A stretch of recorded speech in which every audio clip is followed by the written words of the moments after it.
Welcome, everyone. Welcome, welcome. I'm excited. Thank you all for being here.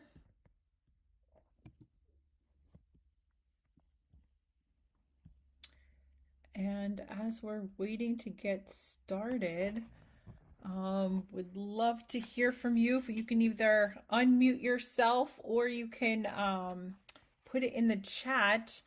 Um, I guess, how has the day been going for you all so far? How has the international conference on stigma been going for you? So you can type in the chat or unmute yourself, but would love to hear, get some voices in the room just to see how are things going. How was today? Since today was the kickoff, how did it go? Hello, can you guys hear me okay? Yes, I can. Yes. So I was not prepared for today at all. I thought I was coming to gather some tools to put in my toolbox to help my patients with when it came to stigma, but I found out how many stigmas I face, how Mm. many stigmas I face advocating for my patients today. um, I was in tears from the very first faith-based session. I Mm. feel like I was meant to be here. Mm. Mm. Amazing. Amazing. Wow. Thank you so much. Was that Nurse Nita? Was that you sharing? Yeah, so look, on my phone is Nurse Nada because that's my personal Nurse Zoom account, but at work it's Renata Haley. So when I get Nita. back home, Okay. you'll see my real name, my screen come up through my work email. But I couldn't let go. I was like, I got to take this on the road to go get my baby. I got to keep hearing. Yes, awesome. Well, thank you so much for being here. Thank you for that. Yes, thanks for that. Awesome. So we're getting some insight in the chat and it's saying great, amazing, great day, going great. Um School, okay, great. School of Social Work at Howard. The kickoff was fantastic. It's been good, very educational and enlightening. Had an amazing session. Awesome day. Great. Enjoyed everything. Awesome day. Excellent. Excellent. Great. Well, I'm so glad to hear that and glad to keep the momentum going. And this will also hopefully be equally as great as well. This is going to be a very interactive session. So if you are able, have a notebook and pen handy because we'll be doing some journaling. This is also a group discussion. We'll be doing some group discussion. We'll also be doing some case studies and going into breakout rooms and really diving deep into this as well. So so glad that you guys have had a great day and you're here and don't want to miss a thing. So that's a beautiful thing. Well, with that, I am going to introduce myself. My name is Chantel Fitzgerald. I am the founder of Mindset Strategies. We are a leadership development firm focused on mindfulness, emotional intelligence, leadership development, executive coaching, preventing burnout, and really helping people be more effective in their roles. And I participated in this last year as a speaker where I did a session on self compassion. And I'm grateful to Howard University for bringing me back and doing a session on breaking barriers and building bridges and the role of cultural humility in ending stigma. So, super excited about today. And I also want to say that my sister is a graduate of Howard University. So, go HU for those out there. So, really excited and grateful to be here. So, thanks for being here, everyone. So, with that, I always like to start off my sessions because I am a mindfulness practitioner and trainer. I always like to begin our sessions with a grounding practice and a grounding exercise. So, if you are willing, if you are able, And I feel free to find a comfortable and yet alert position. So that's usually with your feet on the floor, your hands in your lap, your back is straight, your head's in alignment with your spine. You can close your eyes or you can keep them open and just lower your gaze, however you feel most comfortable. And let's begin by just feeling the weight of our bodies in our chair. And by feeling the weight of our bodies in our chair, just helps to ground ourselves into this moment and being here right now.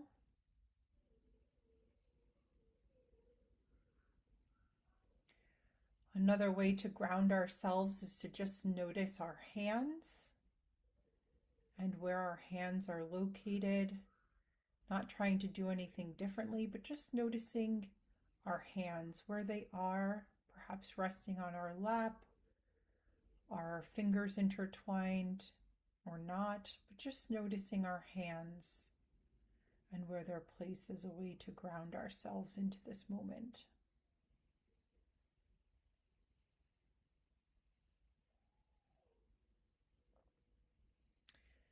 Now see if you can locate your breath. How do you know you are breathing in this moment? See if you can bring your attention to one inhale and one exhale. Now see if you can bring your attention to just a few cycles of your breathing, from the inhale to the exhale.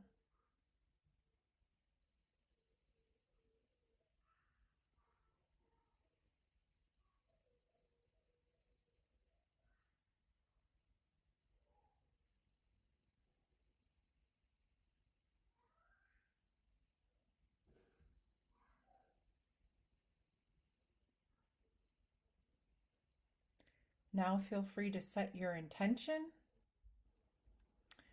What is your intention for being here tonight? Or how would you like to show up in our call together? So feel free to set your intention now.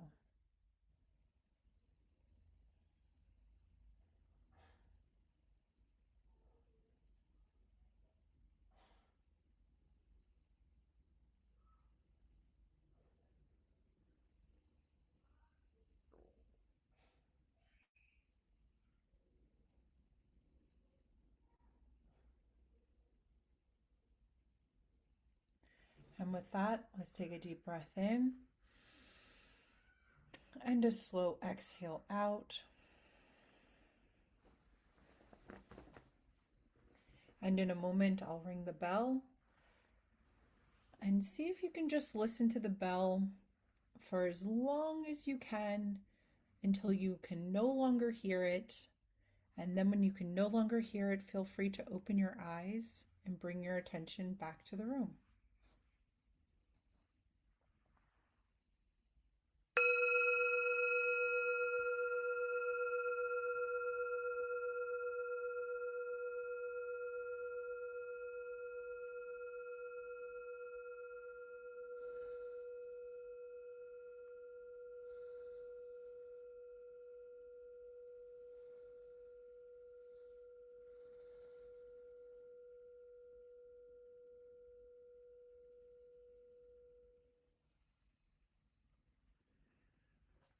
All right, welcome back. Welcome back, everyone. Feel free to type in the chat. How are you feeling now after that meditation or this minute to arrive? I like to call it a minute to arrive, although it's a little bit more than just a minute. It's probably about 3 minutes. But yeah, feel free to type in the chat. How are you feeling in this moment after that? Relaxed and receptive. Awesome. Thank you for that. Relaxed and recharged. Great. Thanks, Dr. Brandy. Sleepy. I need to relax. Grounded. Excellent. Calm. Excellent. Excellent. Well, this is tool number one that we'll be learning tonight is a minute to arrive. And it's always great to do something like this because you're helping you enter into a space of feeling grounded, feeling calm, feeling rejuvenated. And it's always a good place to begin when we are feeling grounded, when we're feeling calm, when we're feeling rejuvenated, even a little sleepy. That's okay too. It's just our body telling us that we are tired. Maybe we've been doing a lot. Um, and need to rest. So excellent reset. Great. Fantastic. Thank you so much. And loving your engagement. Keep it coming because this is an engaging night, an engaging session for tonight. All right. So you are all in the right place. Perhaps you saw this flyer. Thank you for attending our session tonight. And we are going to rock and roll. So we already did our minute to arrive grounding practice. And now would love for you all, if you are able, you can feel free to either come off of mute, or you can type it in the chat, but just share a little bit. Would love to do some introductions. Just share your name, perhaps your specialty, maybe meaning like what you specialize in, what you work, and then maybe one or two words of how you are arriving in this session. We kind of talked a little bit about that already, that you've had a great session, but one or two words of a check-in. So you can either type in the chat or you can come off of mute and share. Would love to hear from you.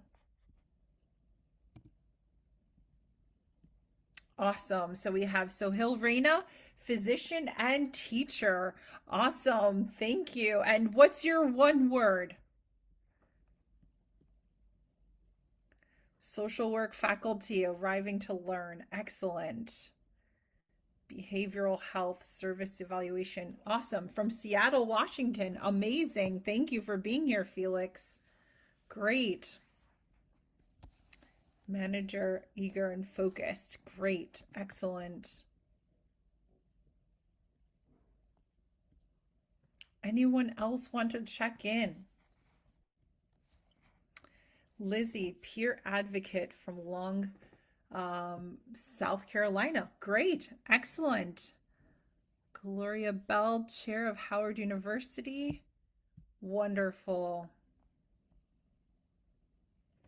Okay.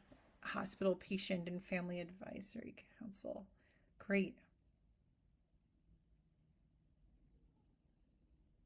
Curious and attentive. Thank you. Eager to learn more skills to humble myself while serving others. Thank you. Jesse,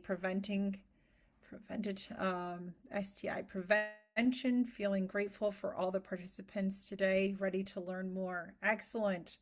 Great. Florence, social worker, eager to learn. Excellent. Noru, non-medical case manager, ready to learn. Excellent. Awesome. Well, welcome everyone. Yes, keep them coming. Awesome. We got Sean from Fort Lauderdale, peer advocate insurance. Wonderful. Insurance broker risk, 36 years lived experience. Great. Thank you for sharing. Awesome. Wonderful. It's always so great to hear from you all and to hear who's in the room, to better understand and be able to support you all. So fantastic. Welcome, everyone. All right, with that, let's get into it. We are going to just do some quick community agreements. We are going to get into what is cultural humility, or how do you define cultural humility for yourself, and what is cultural competency, and what is the difference between these. We'll get into defining stigma and the different types of stigma, and the importance and the research behind cultural humility and helping to in some ways end stigma, or working on dismantling that. Then we're going to get into some case studies. we'll do some journaling exercises, and then we will close out. So that is where we're going for tonight. This is our roadmap. And so, with that, let's jump in, let's dive in and get started.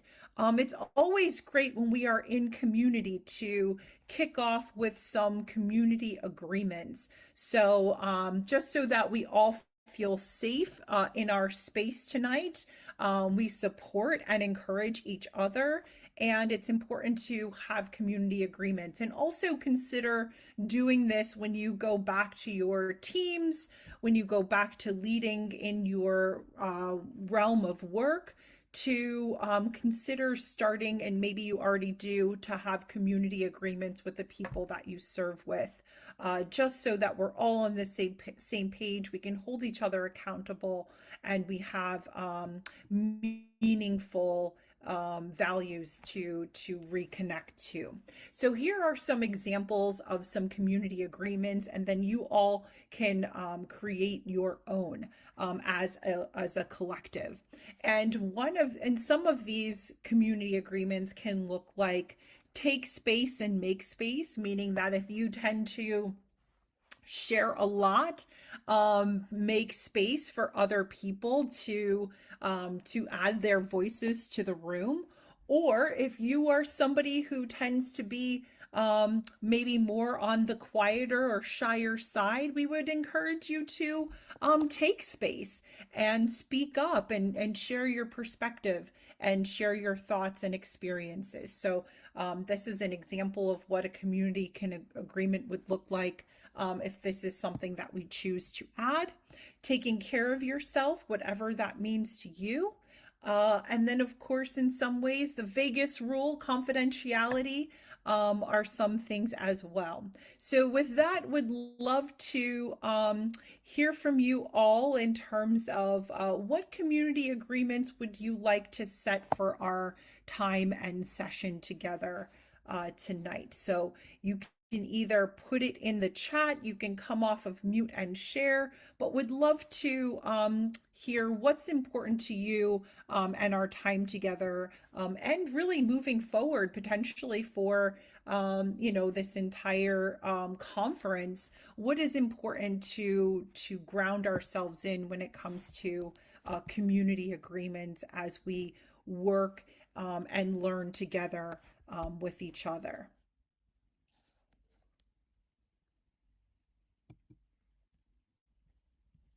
Great. I am going to write this down. Respect opinions. In fact, I think many of you guys are putting it all in the chat. Okay, great. Respecting other opinions, leading with empathy and understanding, respectful listening, listen carefully, ask questions. Great. Anything else we want to add when it comes to community agreements?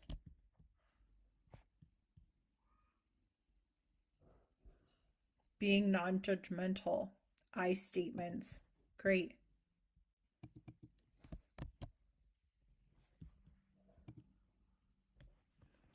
Creating a safe space. Yes. Anything else?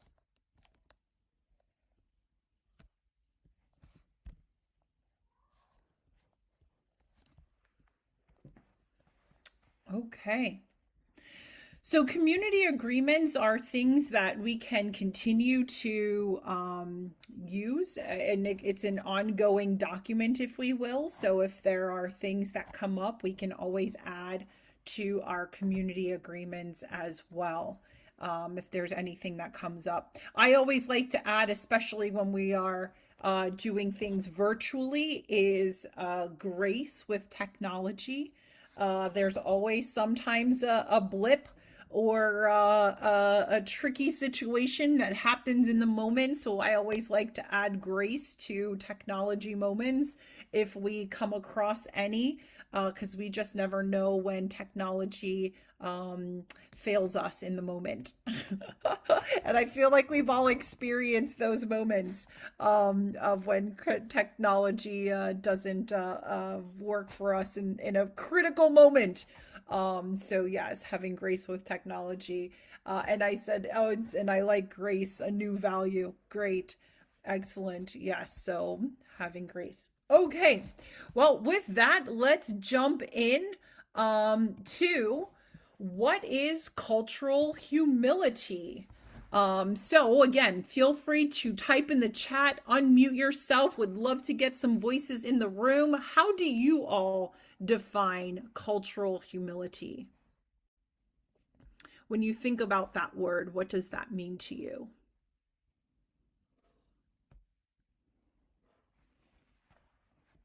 Cultural humility. What does that mean?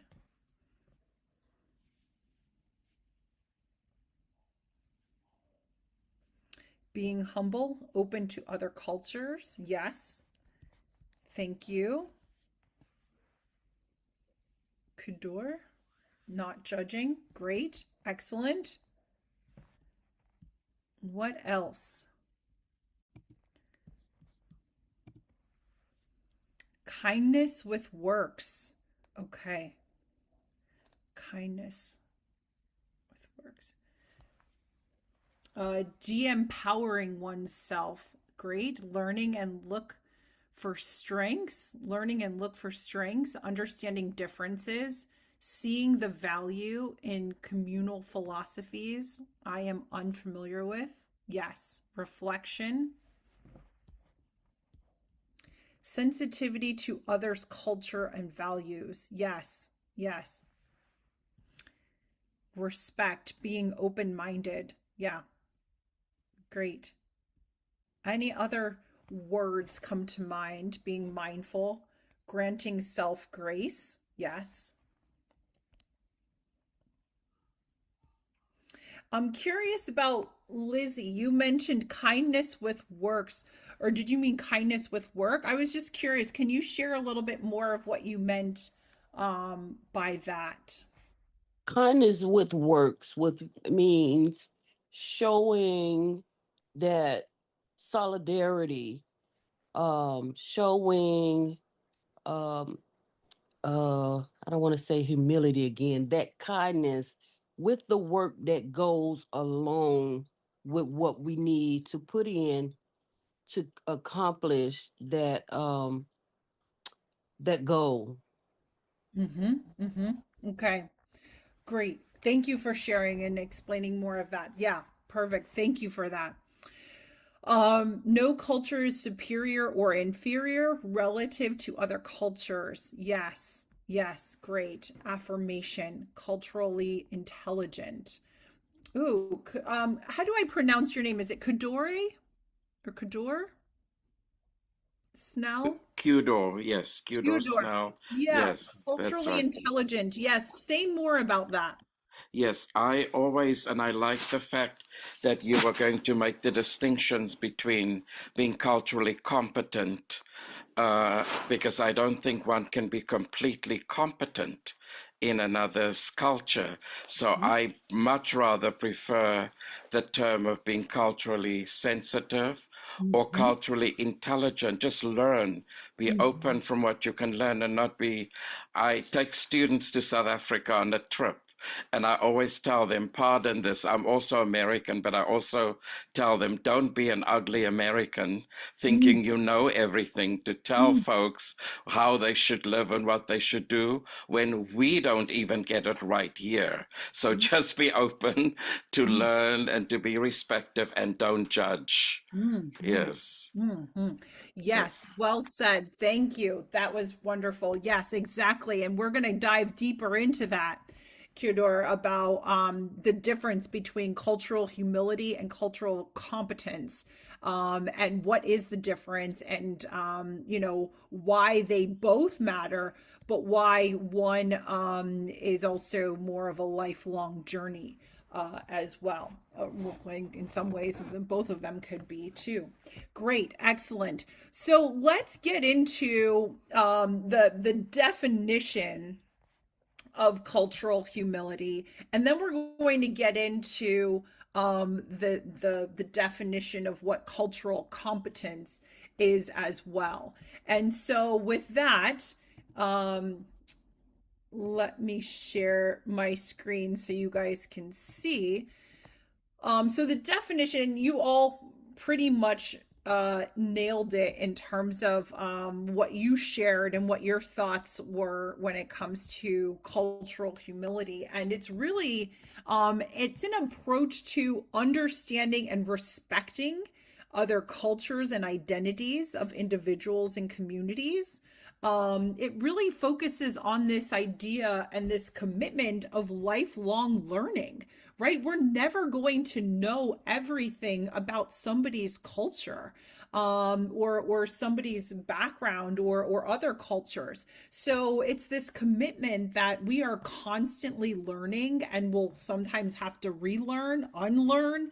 But it's this commitment of knowing that you don't know it all, you will never know it all, and that you will humble yourself to learn and also self evaluate yourself to recognize, when am I going wrong here? Or when am I putting my assumptions or my bias in place here?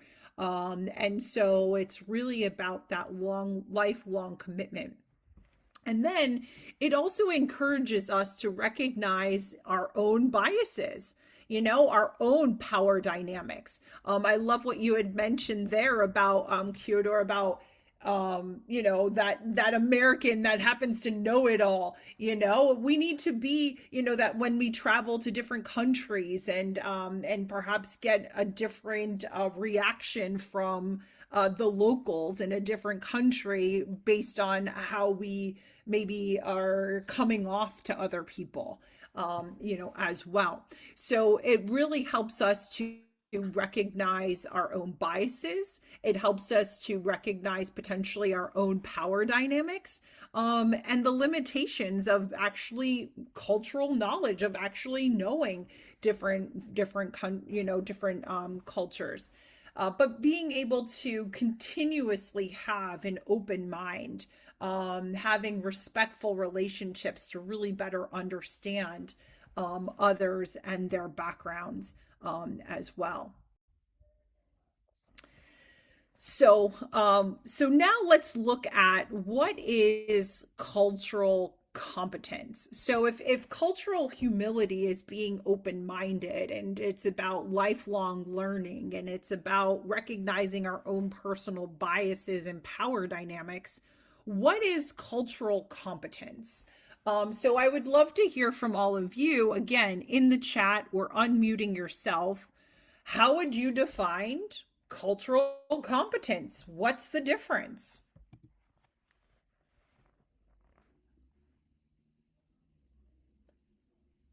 I can give an example, Great. Yeah, please. and this is probably, you know, comparing them to extremes, but a culturally competent person has PhD in cultural competence, and he says, "Oh, I have a PhD in cultural competence. I spent 6 years in Middle East.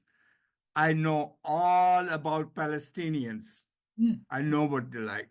Mhm. Personal cultural humility, meaning, I lived in Middle East for 6 years. I've been, in school and I teach forever. But, I more and more feel I know nothing about Palestinians. Mhm.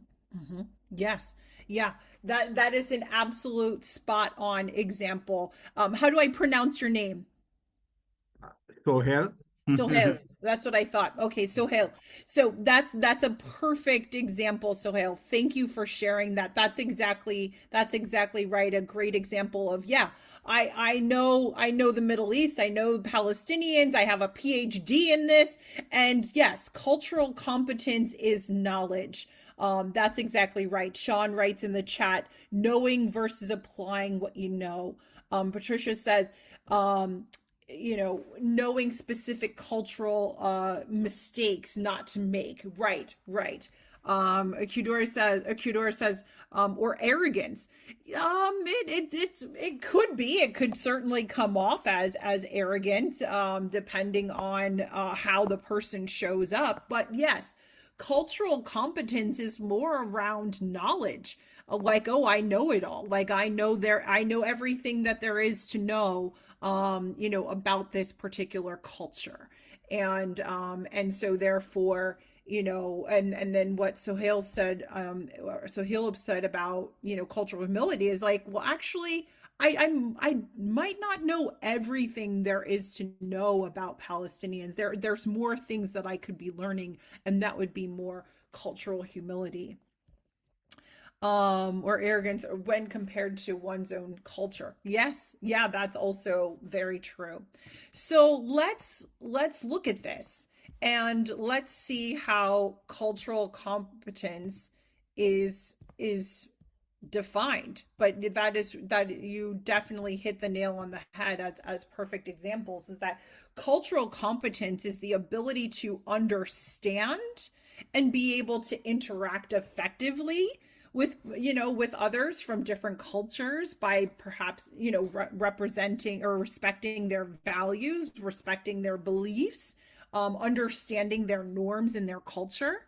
It also involves your own personal self-awareness of other cultures and skills to adapt to behaviors and different practices. So what does this really look like, when we look at this? So cultural competence is, first of all, this awareness. It's awareness of one's own cultural and worldview. So your own personal, worldview of where you're coming from. And of course, if you're an American and born and raised in the US, you have, an awareness of your own personal culture and a bias potentially because we are born and raised in this particular country.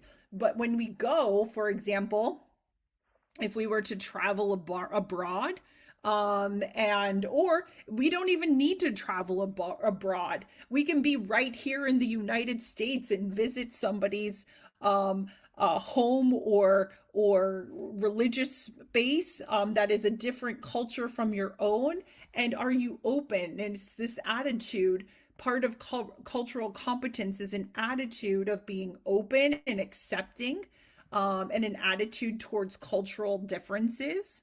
But we also talked about, this knowledge, understanding the different cultural practices, and then this cross-cultural communication skills. And I really like to, a good example that I have in terms of cultural competence, or when I think about this, is when I had studied abroad, back in my college years. And I remember, when I studied abroad, and this happened to be in France, and it's interesting because when I was in school, we were working, you're in school all day, and I was thinking, oh, well, maybe on my lunch break, I can go to the post office and mail some things and run some errands. But interestingly enough, at noon, this particular area of France where I was at, it was closed. Everything was closed between 12 and 2 o'clock. So I wanted to run errands, busy American as I am, oh, let me get things done during my lunch break. Let me go here. I got to go to the post office. I got to go to, this store. I got to go to that store. And I'm thinking, oh, I'm going to be efficient with my time and go on my lunch break. Well, everything is shut down from 12 to 2. They have their siesta, the French version, because I know the Spanish do that too, and probably other parts of the world. And so I had to adapt. I had to learn. I had to understand, and accept that there's no running errands on your lunch break because everybody is resting and everything is shut down. So that was a cultural knowledge for me to better understand, that this is how things work in this country. And so therefore I have to adapt, right? And so it's that knowledge of understanding, like, this is how this culture works, and recognizing and understanding that. But also knowing when it comes to cultural humility is that we don't actually know it all, as well. So, with that, we're going to go back to here's the three main pillars of cultural humility. One is this commitment to lifelong learning and reflection on ourselves. And also I in that moment I also had to be humble that this is not America where everything is open 24/7 and you can do anything you want at any time of day pretty much. And you have to respect that, but also learning and being open to other cultures. And you know what, hey, let me rest during the hours of 12 and 2 as well. So assimilate to that. Recognizing your own power and privilege, as well as institutional accountability, or like is our organizations, are the places that we work, do we practice cultural humility in our workplaces when we are dealing with patients or dealing with clients or dealing with other people that we serve? How is our structural systems set up to be more culturally humble in a lot of ways as well? So, with that, I would love to hear from all of you which pillar, when it comes to cultural humility and recognizing that we don't know it all, recognizing that there's still more to learn, which pillar feels the most challenging to overcome?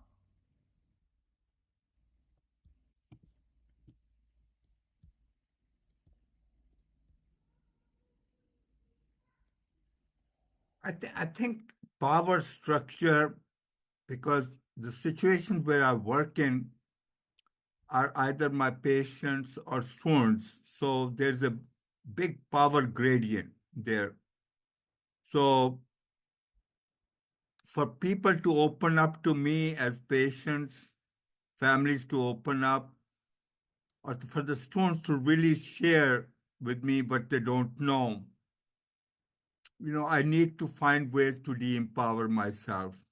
And it's Mm-hmm. not an easy job. I think I learned to, sit at the same level or bring myself even lower, to them in physical space. And that helps. Watching my language, avoiding some things, that makes a difference. Being more silent, being more appreciative of them being there, affirmation, more affirmation, saying positive words. Certainly knowing them for a long time helps, Mm-hmm. but that's one of the most challenging thing where people can really feel, I can say, oh, me too, and they'll open up. Mm-hmm. Mm-hmm. Mm-hmm. Because we open up when somebody in front of us say, oh, me too, I feel that way too. Mm-hmm. Mm-hmm. Yeah, love that. Love that. And I feel like you're speaking to having empathy, actually, and being able to be in the shoes of your patients. And when you can relate to them on this empathetic level, it helps to break down that power dynamic, as well. So, yeah, thank you. Thank you so much for sharing that. And I also like what you said about the importance of being intentional, is what I also heard from you as well, is being intentional with your patients, kind of getting to their level, understanding what they're going through, and meeting them where they are. So, really powerful and a really beautiful way of showing and practicing cultural humility there. Yeah, amazing. What else? What else? Um, which pillar feels the most challenging for all of you? Okay, I'm starting to look at the chat now. Felix says power and privilege.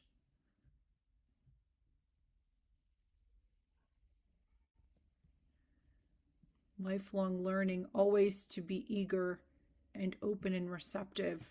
Thank you. Institutional accountability. Yeah, Carol, do you want to say more around institutional accountability and why you feel that feels the most challenging? Because sometimes that's not something that you have any control over. Like in terms of, I can certainly be open to the lifelong learning, but if I'm working in an institution that doesn't maybe recognize certain things, then sometimes that in and of itself can be challenging to get them to recognize the value of the lifelong learning of that's required for us to understand each other better. Mm-hmm. Mm-hmm. Yeah. Thank you for sharing. Gloria asks, what is institutional accountability? So basically, it's the systems in which you work to be able to hold cultural humility as a value and be able to show accountability in that. So, for example, if from a systems perspective, for example, if there's like a nonprofit organization that specifically works in a, a special field of cancer, for example, and the system is is set up in a way that doesn't honor the humility and understanding of each patient, right? And so therefore the structures and systems of the organization isn't practicing cultural humility. They're not practicing a lifelong learning of getting to understand and know, and there isn't accountability in that, meaning that employees don't have to practice cultural humility, and there's no accountability, there's no repercussions, there's no things to hold them accountable to that. So what are the systems inside organizations that can help support them? So yeah. Carol, I think the group is asking for more examples of your experience when it comes to, or just your perspective when it comes to institutional accountability, if you're willing to share. But I think you just explained it a little bit more than I did in terms of there are things that, you look at systems and there are maybe institutional guidelines and about certain things that you might not have any control over because it's systemic. Mm-hmm. And Mm-hmm. so certainly your goal could be and can be to help the institution understand the need to change that so that we have so that so that folks who work there and clients and patients and whomever can certainly feel that the institution is cares about them and is responsive to their needs. And sometimes that takes time. You as an I as an individual can certainly make the commitment to lifelong learning about my clients and the community that I live in, my patients, but sometimes that comes in conflict with if the institutional policies are not in line with that, sometimes that can be a bit challenging, Mm-hmm. much more so, because we don't have I don't like to say you don't have any control, but that's something that requires more time Mm-hmm.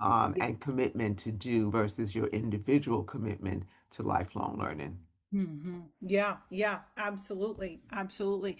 And in some ways, I mean, if we want to extrapolate it to just kind of what's happening in the world, if we could all, the systems of the world in some ways, right? We're in war in some parts of the world, and we're in protest in other parts of the world. And if we could infuse a system of cultural humility and better understand and have this commitment to lifelong learning and open and curiosity and understanding that my own power dynamics and being able to humble myself to better understand another person's point of view, wouldn't that be an amazing place if we could do that? But as I Carol don't know mentioned, if yeah. this might help. For example, just an example in terms of in a clinic, and there's a policy that maybe um, let's see, the clinic is open a certain time of the day, but Hmm. then there are folks who work and might not be able to to come to receive whatever care or services that they need during those times. So we recognize that, and we would certainly like to be able to do something to help to help the community. So it requires us more time to work with the institution Hmm. to get them to change their policies. For example, a clinic that I worked in didn't recognize, like some of the staff would complain about the number of like family members that would show up with maybe a client, not recognizing that in their culture the family, they are there to support that person. So Hmm. that they have policies where restrict the number of people who are in the waiting room, then that can certainly have an impact on that person's ability to access services. Hmm. I Yeah. can recognize that cultural norm, but the institution then requires more time and don't really feel accountable to be responsive to the community. I don't Yeah. know if that helps, but No, that helps tremendously, and I think that's a really great example of exactly, an institutional accountability in terms of how can we be more culturally um, infuse more cultural humility to be working with our patients. And also, another idea is maybe for single moms, and to get the treatment that they need. The institution doesn't provide, babysitting services or child care services so that the mom can get the needs that, exactly. the Yeah. things that she might need, health wise or mental health wise, and the system is just not set up to support single moms, that need support, to help them get support. So that's kind of where we're going when it comes to institutional accountability. And those are the different pillars, in that as well. So thank you for that great example, Carol. And hopefully that's more clear, Gloria, for you as well. Yeah, excellent. Any other thoughts when it comes to these three pillars of lifelong learning, recognizing our power and privilege, that may feel challenging?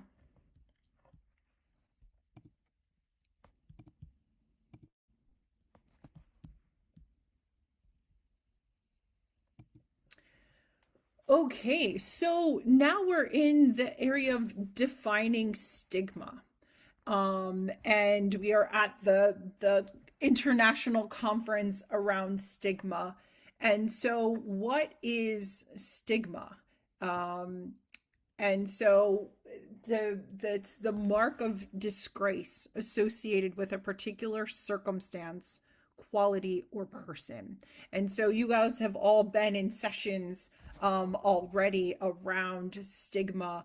And I also, and it was interesting that somebody commented earlier that they didn't realize all of these different types of stigmas. And yes, there are so many, and these are just a few different types of stigmas when it comes to health and racial stigma, to sexual orientation, to mental health, to ability, or having, disability, to ability, and different abilities that we may have. And so we're all um, kind of swimming in these different types of stigmas, and how oftentimes when it comes to practicing cultural humility, is oftentimes it's important to understand the importance of intersectional cultural humility as well.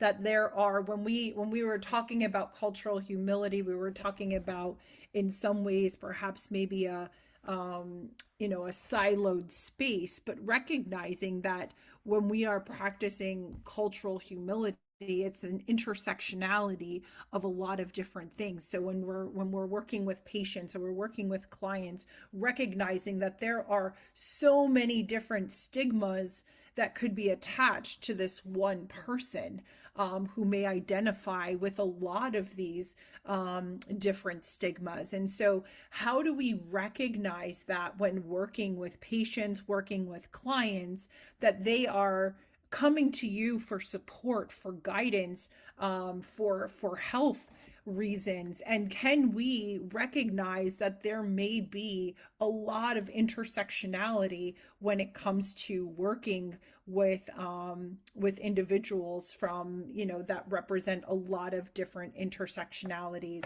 when they are coming to you for support?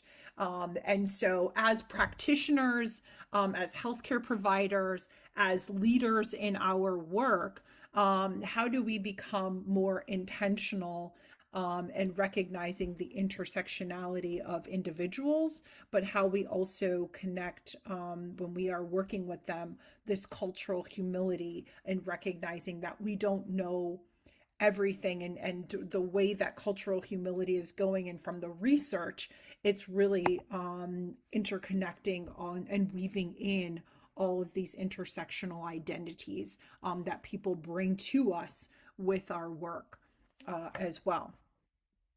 So let me pause there and see what questions, comments, reactions, from intersectional cultural humility.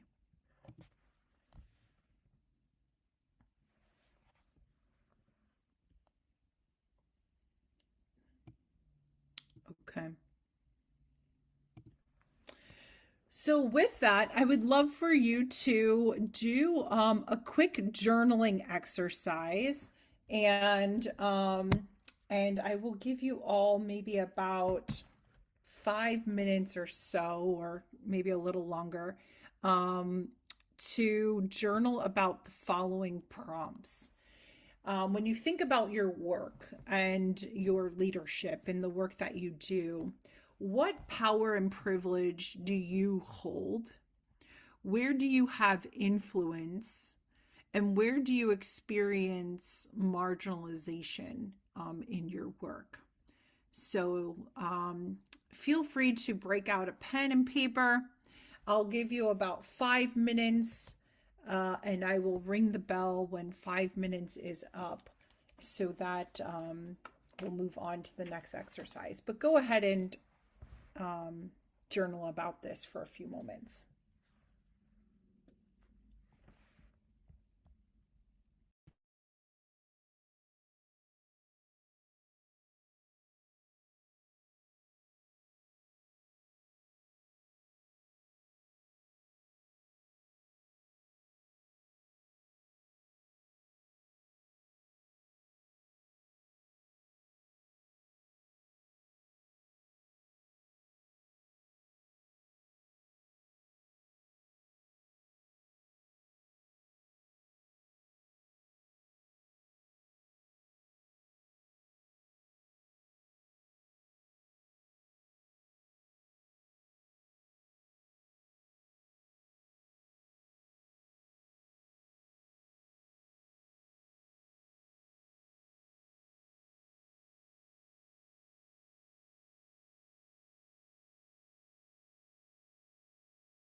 I have about 1 more minute left.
All right, and that is time.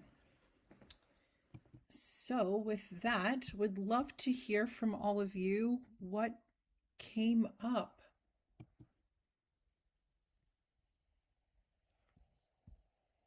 So, Hill, it looks like you were ready to chat. I want to, but I think I should give somebody else a chance. Giving space is more important than me working my mouth. So I'll hold my. Okay, all right. Does anybody else take space and make space? Okay, thank you for that. Yes. But we'll come back to you, Sahil, if we don't have anybody else that wants to share. But anybody who has not had a chance to share or bring their voice into the room or bring their notes to the chat, would you like to share what came up?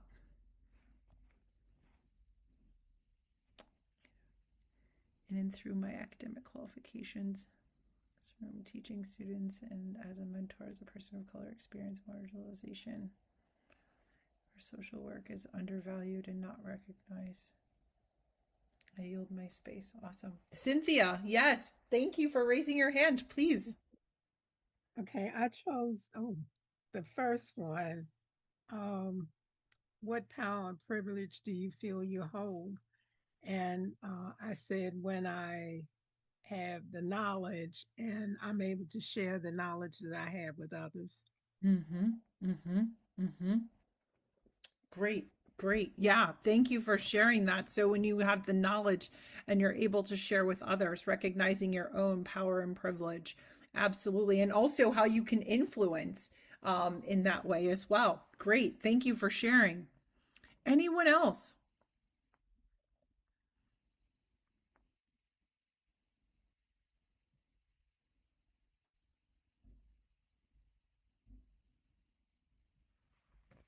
All right. So, Hill, what were you going to share?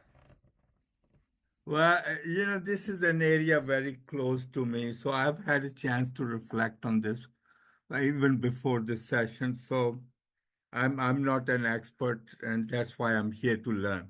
So, but I'll share what I'm a physician, so I have a lot of power over patients, what goes into their medical record, what I prescribe, what tests I order.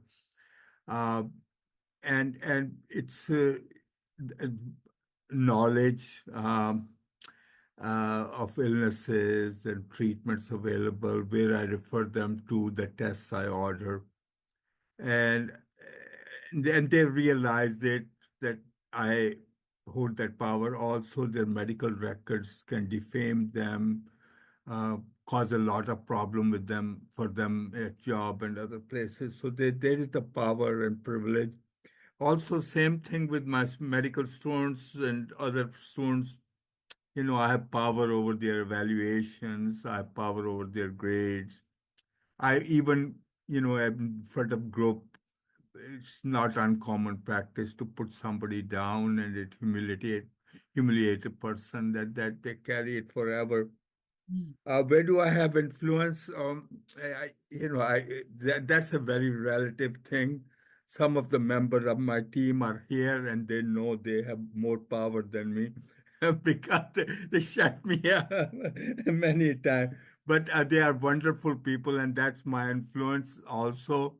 I listen to them, and we work together, and some of them have been with me for more than 30 years. So my wife has been with me for more than 40 years, and I have extended family and brothers and sisters. I don't have much influence on my children. So, and lastly, where do I feel challenged, or my marginalization? I'm a foreigner, from South Asia with an accent. I'm short. I'm also a Muslim, and I let it hang out.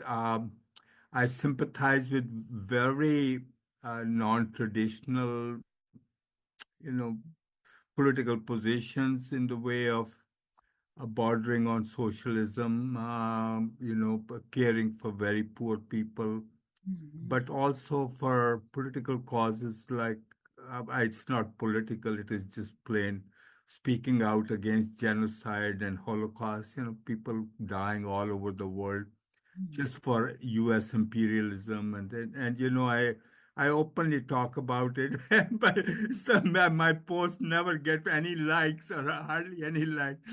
So Mm. other than few people don't even look at it. But so seriously, I just wanted to say something about where I feel marginalized. So I have plenty to complain about, but thank God I'm happy with who I am. And Yes. I haven't stopped talking, so I'll yield space. Thank you, Sohail. Yeah, thank you. That was beautiful. Thank you for sharing that powerful reflection. Let's go to Toby. Hello, everyone. I'll try to keep this somewhat brief, but I think there's a lot of power and privilege in my organization, not necessarily in my role directly, but the fact that my team, the Center for HIV and Infectious Disease Policy, is under Georgetown University means that there's a lot of name recognition, a lot of financial backing. My director used to be the AIDS czar in the Obama administration. So there's a lot of prestige that really helps us to sort of have this reputation for being thought leaders. When, if you interrogate that a little bit, as much as I really value the intellectual output that we contribute. But a lot of the work that we do would be impossible without the work of community-based organizations, practitioners, activists, and so on and so forth. Mhm. So that's kind of the key distillation of how privilege and power interacts with my place of work. Yet at the same time, the fact that we are often trying to speak to the perspectives and lived experiences of sexual minorities means that there's still some balking that comes from people who work in a scientific space or the government space. And there is still sort of this pervasive attitude of like, well, there's this list of behaviors that almost contribute to this culture of like sexual health purity. And we still sometimes have to fight against that in order for our work to go as far as we want it to. Mhm. Mhm. Yeah, yeah. Wow. Well, thank you for sharing that, Toby. I really appreciate that. And yeah, and what you were sharing about the prestige and how that can go far but also recognizing the people that you serve and the different organizations that you should serve as well. So yeah, amazing. Awesome. So with that, we're actually going to move into, and so with that, journaling exercises can help us reflect on our own, obviously, power, privilege, our influence, and also our marginalization all at the same time. And that will help us kind of go into our next session, which is going to be our breakout sessions, but also our case studies as well. So I want to share these case studies, and you all will go into breakout rooms of about maybe four people. It looks like we've got 44 people in the room, so maybe there's 11 rooms, or roughly 11 to 10 rooms, and I want to share with you the case studies. In each group will either do case study 1 or case study 2, and I will have some prompts of questions that you guys can discuss, or you all can discuss in your groups, and then we'll come back out to reflect and share what you all discussed in your small groups. So with that, I'm going to share our first case study with all of you. Do I have a volunteer that wants to read our first case study to the group?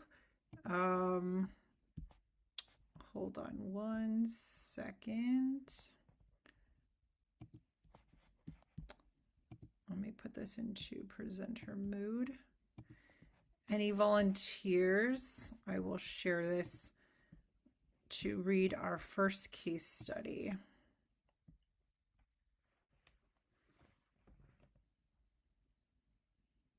I can read it. Great. Thank you, Joanne. Okay. All right. I might need to get a little close here. A large nonprofit hires David, a talented project manager who uses a wheelchair due to a spinal cord injury. During project planning, some teammates assume David will not be able to attend site visits or manage logistics. They hesitate to assign him to leadership roles, sometimes speaking over him in meetings or making decisions without his input. David feels excluded and undervalued, and the team produces less innovative work as a result. Great. And the stigma impact of that. Stigma impact. David's skills and potential are overlooked, affecting his morals. The organization misses collaborative opportunities and richer perspectives. Team members reinforce unconscious, ableist assumptions, harming partnership dynamics. Excellent. Thank you so much for sharing and reading that. Yes, excellent. All right, do we have another volunteer for case study number 2 to read this? And then you will all go into breakout groups, and each breakout room will have number 1 or number 2 study to reflect on.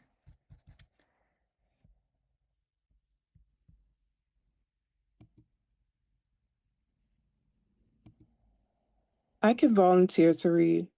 Awesome. Thank you. At a community health center, outreach staff noticed that few men participate in depression screening. When Miguel, a local father, asked about mental health support, staff unintentionally make jokes about tough guys not needing therapy. Miguel decides not to return and tells friends he felt embarrassed by the reception. The center's male client participation continues to decline. Great. And the stigma impact? Providers, even unwittingly, reinforce stereotypes about masculinity and mental health. At-risk clients disengage from services, worsening community well-being. The program's effectiveness and reach are reduced due to lost trust and poor word of mouth. Excellent. Perfect. Thank you so much for reading those. Um, all right. And so with that, I'm going to put in the chat um, the questions that you will use in your breakout rooms. And we will also put in the chat the case studies as well. And we will have about, let's do about 10 minutes for the breakout rooms since we're running short on time. And yeah, so these are the questions. When you go into your breakout group, you'll have case study 1 or 2. And you'll review the case study with your group and answer these questions, whatever you can get to in the 10-minute time frame. All right. So let's see. Are we able to open up the breakout rooms? Any questions before we go into breakout rooms? Okay. All right. Well, then off we go. Maybe we can also put in the chat the different case studies as well.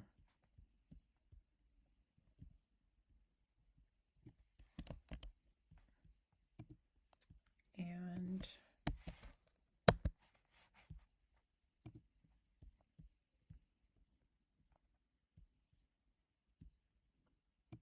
and is somebody helping me on the back end with the breakout rooms? I'm just Man, texting. Oh yeah, I'm there in. he is. I'm Okay. in. Thanks, I'm assigning Lasan. people now. Okay, perfect. And I'm just putting the case studies in the chat so you have that as well.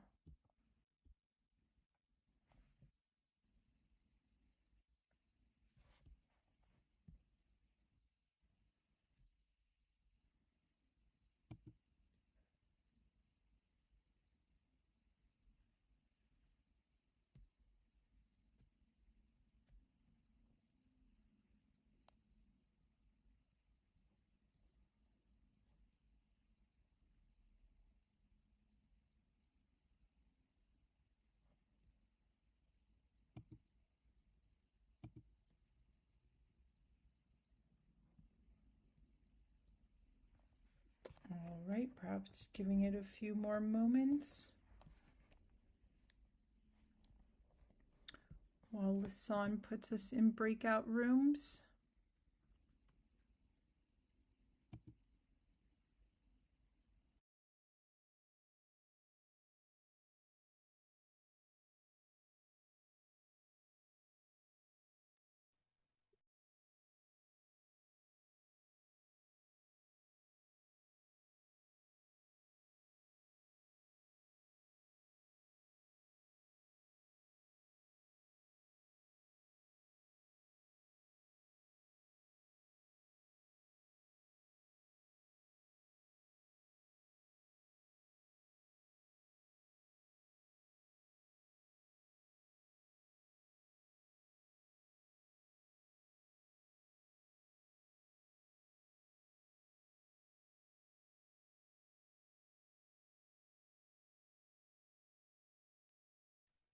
What are we waiting for?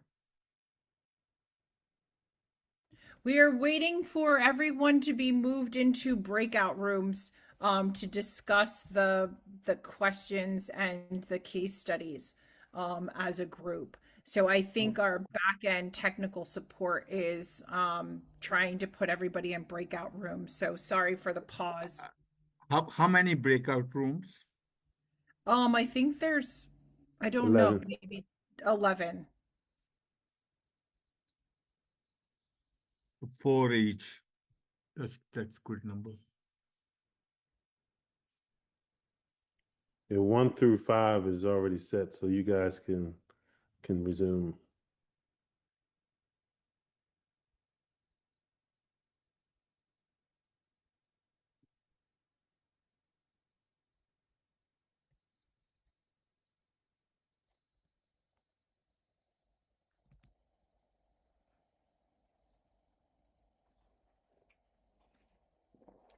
How do we know where we are? I think you will automatically be put in a room. I Okay. think Lasan is working on that right now in terms of putting everybody in a room. So thanks for your patience and grace.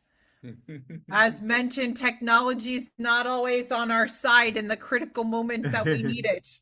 No, So, Lasan and team St. Elmo, they're awesome. They keep getting better every year. yes, But that means there are always challenges. yes, there's always a little, sometimes little glitches in the system, but we'll get it together.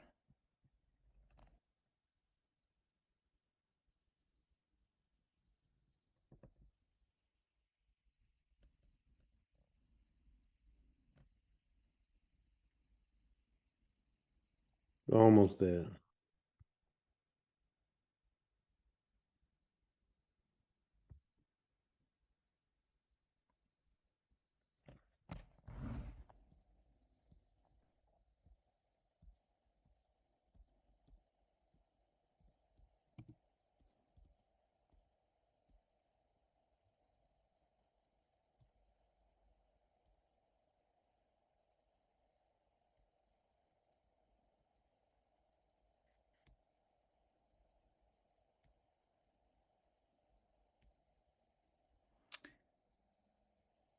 Okay, that's everyone, it looks like. So I think we still have a few people that are not in breakout rooms. And also, do we set the timer for 10 minutes? it is. It's down to like 4.5 minutes now. Oh no, yeah, because some people, we might need to bump it up a little bit just because some Yeah. people, it took a while for them to get into a room. I have So, to wait until we close out. On the next one, we can bump it back up.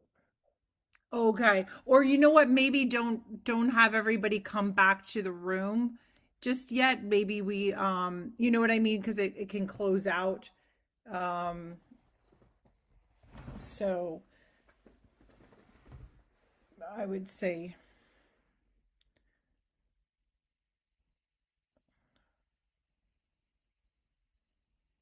okay.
Lisan, I don't think Dorothy or Darren were able to get into a room. No, we got into a room.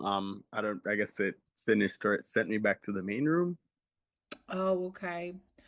I don't have the back end powers. Lisan, are you able to send Dorothy into a room? And I probably don't want, I got a lot of distractions going on behind Oh, me. okay. So, You'll sit this one out. yes. Okay, no problem. Lisan, are you able to make me co-host by chance?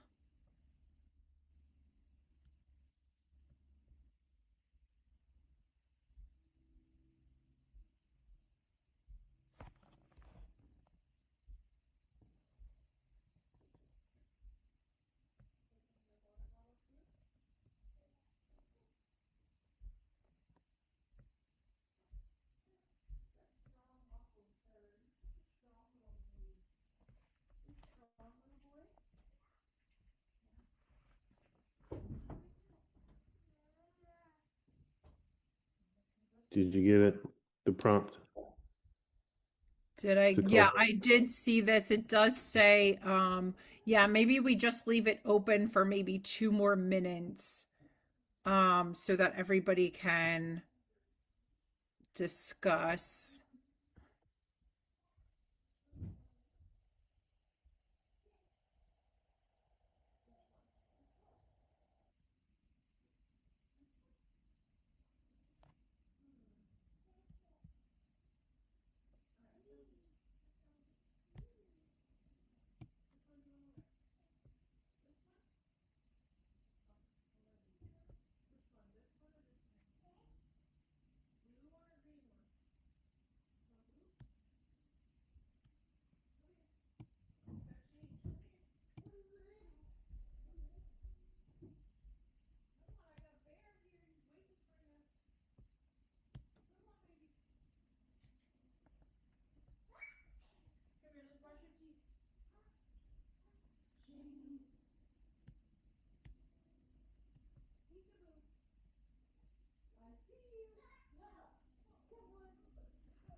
All right, let's close out the rooms.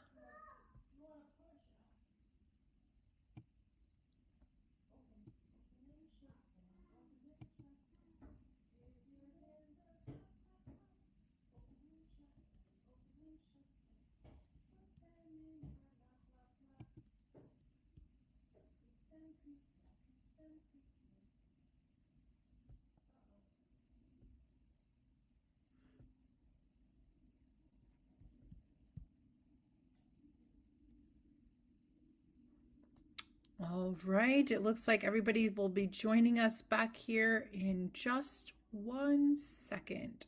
Okay, awesome. Welcome back, everyone. I know that was fast and furious, and you probably didn't get a chance to really sink your teeth into really talking about all the questions, but would love to hear from you all about what came up for you in your groups. What case study did you decide to work on, and what came out of your group? So, would anybody like to share? Maybe one or two people from a few different groups. Would love to hear from you. Yeah, Sean represents our group. Oh, great. Sean Hall Tinsley. Yeah.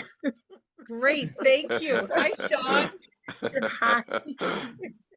I love this. I love these breakout groups. I love them. Okay, so we chose for number one, we chose group study one, and we focused on the first question, the assumptions. So, for the assumptions, as we concluded together, one, they never spoke to him. They never really came together to really speak to him. So that therefore that left a little bit of isolation for us. That you're working in a facility and these people are just overlooking you. So isolation there. They never asked about his capabilities or his decision making capabilities, nor did they take into accountability that he was able to perform his job performance. We talked about he was competent enough to get the job, and then we spoke about exploring. Nobody explored his performance ability. There was no exploration of his performance. And then we also talked about, as we were going into cultural humility, we spoke a little bit about what we would have done uh, to to address that. And we got cut off, and I was in the middle of saying, for me, I would have promoted him more. I would have, because of his disability, I would have pushed him forward more, versus leaving him out. So did I cover it, y'all? Yes, you did. Okay. Yeah. We didn't really get 10 minutes, Chantal. I know, I know. I'm sorry about that because I know it took a little time to get everybody in the breakout room, so not everybody had the full solid 10. So I apologize about that. Yeah. But it sounds like you guys talked a lot about good stuff and you came up with some really good insight there. So thank you, Sean, for sharing. I think those are fantastic insights. And I loved what you said in the end is that I would have, helped him become more visible to the team and having that cultural humility and maybe understanding a lot of intersectionality of, of his identities are coming at play there and being able to understand that, meet him where he is, and then be able to help him be more visible on the team. Great, excellent. Thank you for that. Anybody else and another group would like to share? I know we're getting close on time, so we just have time for maybe one more group to share. Maybe particularly a group that did case study number 2. Would love to hear from you on what you all spoke about. We have assigned Tiffany Pearson to be our spokesperson, Ms. Fitzgerald. Thank you. Awesome. Tiffany, you're up. Thank you. I loved how you guys assigned individuals to represent the group. That's a great thing. I All right, know. Tiffany. So, like Dr. Snell said, we chose number 2. We didn't get very far, but as far as the first question, let me go back. Sorry. What assumptions did you notice in the scenario, and where do you think they originated? So we don't know where Miguel is from, what his culture is, but maybe based on whatever his culture is, there were like very um, distinct lines as male and female roles. And so in his culture, maybe males are considered to be strong, like you don't need help, you don't cry, things like that. We didn't know if the staff, because it doesn't say was male or female. Maybe those comments were from a female staff. We also talked about physical characteristics. We don't know what he looked like. A lot of times we look at people and make assumptions. So he could have been a very tall, strong looking guy, and you think, in your mind, like, well, tough guys don't need help. Um, what else? And also the biases around men and help seeking. So Yes. that could have been an issue as well. Yeah. Um, Yeah, and we wondered about the Hispanic culture and the whole emphasis on machismo, that men are strong and don't cry and they're not weak. Yeah. as an example. Yes. Yeah. Yeah. Thank you for sharing that. And again, that intersectionality of identities coming into play and recognizing the intersectionality of cultural humility and recognizing there's so many things in a person's identity that are at play. And how do I be open, be curious, and be willing to support this person and meet them where they are. So amazing. Awesome. Excellent. Oh, I wish we had more time. We could get into go a little bit deeper. But this was all really, really great. I love this. We could have a part two, Yes. actually. I feel like we should have a part two in Absolutely. all of that. So with that, let me just share my screen if you don't mind to give me feedback on this session. If you scan this QR code and you go to the bottom and say continue to the survey will pop up, and I would love to Okay. get your feedback on this session. So if you're able to provide me with feedback on today's session, that would be amazing before you leave today. And then I also wanted to give you some homework as well to consider, as we are about to close out here. Hold on one second, I think. Ah, here it is. This can be homework for all of you, but after this session, thinking about everything that we've done and kind of what we've been talking about, how does embracing cultural humility enable dismantling of stigmas and creating equitable relationships within teams, organizations, and communities? And describe perhaps one bridge you have built across difference. So take this journaling exercise as homework to really think about, or as you continue on in your journey and also in the conference, consider this question as you embark in different classes and courses and webinars that you'll be taking and sessions really as well. So with that, again, thank you all so much. Again, please take the survey if you can to provide your feedback and how we can make this even better. And if you could, let's just close out with one word. And feel free to type it in the chat if you'd like. But what is one word that you are to describe perhaps this session or how you are feeling today, or how you're walking out of the session? So feel free to. Brilliant, brilliant, brilliant, brilliant. Oh, thank you. Thank you so much. I Yeah. appreciate that. I'm so Yeah. grateful. Thank you so much for being here and for your engagement and yeah, and your work in this. So, yes, we are all, practicing and lifelong learners is at the end of the day really what it's about, and recognizing we don't know it all and that we're open to learning more. So, thank you all so much. Um, yes, we can send the homework I'm seeing in the chat.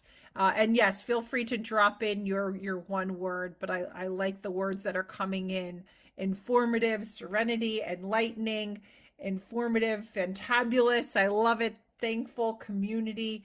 And the one word I would leave with is just grateful. Grateful that all of you are here. Thank you for participating. Thanks for your engagement. And also shout out to Patty and Lasan and her team for doing this and for also for having me as well. So I'm just deeply grateful. So thank you all so much and have a wonderful evening, everyone.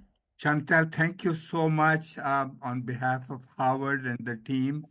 I'm deeply indebted to you for, I know there would be difference made for what the words were shared today and the practices we went through and exercises. I think they'll have a lasting impact. But this is a long journey, and for physicians and medical students, We would like a part 2 and part 3, and hopefully I'll have Patty talk to you to come back probably in similar setting, but like give a grand round, like or a workshop for an hour or two, and we will try to invite some people too. So, God willing, we say inshallah, the journey will continue. Thank you so much. Yes, yes, thank you. Thank you so much. So grateful. Thanks a lot. Awesome. I Thank you, appreciate you all. Thank everyone. you. See you tomorrow. Yes. Have a good night, everyone. Thanks, Patty. Thank you, Patty, and thank you to Miss Patricia for getting me in. Thank you all. You guys are awesome. Thank you. Yes, thank you, Patty. Have a good night, everybody. Good night.